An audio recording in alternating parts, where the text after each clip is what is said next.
One of the main steps in scoping out a project is to staff up for it. This means answering a lot of questions, such as, do we have resources with the roles or skills that we need? Are those resources available for our project? And do they have capacity for work? Finding the right resources for the right time is key to resource capacity planning. And this is where Capacity Planner can help resource managers and project managers do their job. Capacity Planner offers a centralized place where you can visualize both the availability and capacity of resources, and this can make the planning process much easier. Here's our scenario. Our fictional company, Lunar Industries, wants to start a mineral mapping project on the Moon that would start in April, so it's still a few months away. And now the resource manager needs to staff up for this project. But let's first backtrack a bit to see what's already been done up to this point. There's a good estimate on the time, capacity, and skills required for this project based on the capacity and planned time reports from previous projects. Tempo teams have already been set up across the organization, and team members have been assigned team roles and skills so that they can be discovered in Capacity Planner with filters. Team members have planned any personal time off, which includes events like vacation, medical leave, or even company travel.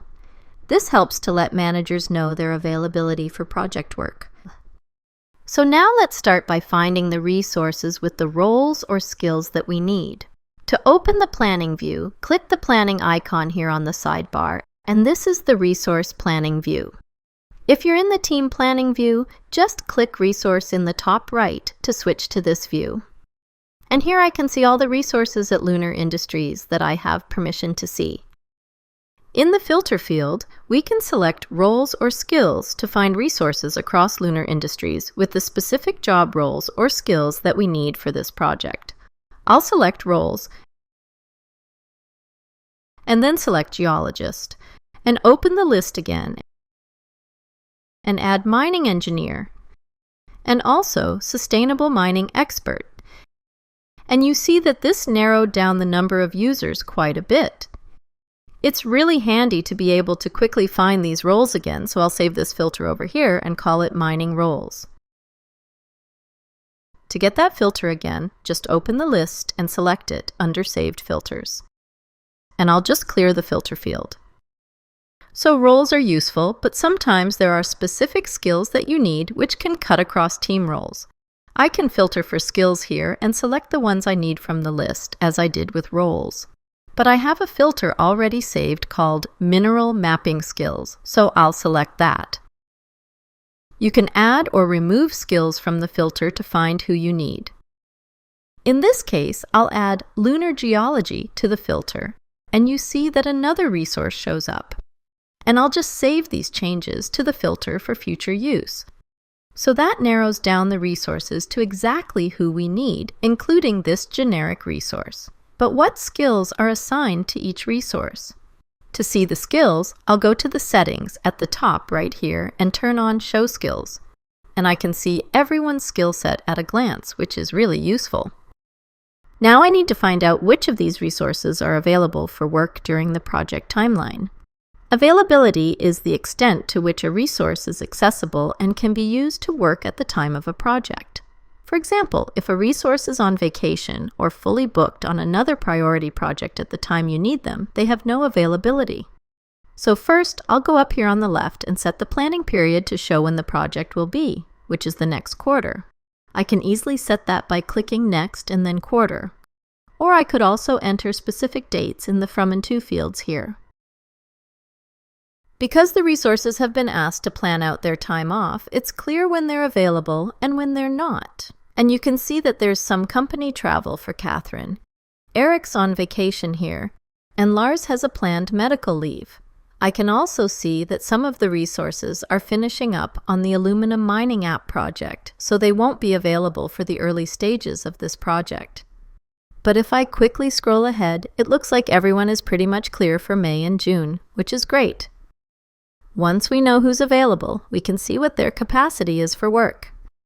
Capacity is the number of hours that each resource is required to work, but how do we know what their capacity is? In Tempo, capacity is determined by each resource's workload scheme minus their holiday scheme. I'll go to Settings. And here's where the workload schemes are defined. And here are the holiday schemes. Your Tempo admin will need to set these up for your organization. On the Manage Staff page, I'll check which resource is assigned to which scheme. I can see the assigned schemes just by looking at each user in the list. For example, I see that Lars is in the Tempo default workload scheme and the Iceland holiday scheme. I'll filter by the workload schemes and select the Tempo default one to see who else is in it, which is most of the resources. And same thing with the holiday schemes. For example, I'll filter for the moon holidays to see who's assigned there, which is only a few resources. Back in the resource planning view, we can see what that looks like. White days are open for work, and you can see each resource's capacity by hovering over a day, such as 8 required hours, or 4 in Amy's case since she's part-time. Pink days are holidays, so you can't book work then. If you hover, you'll see that 0 hours are required.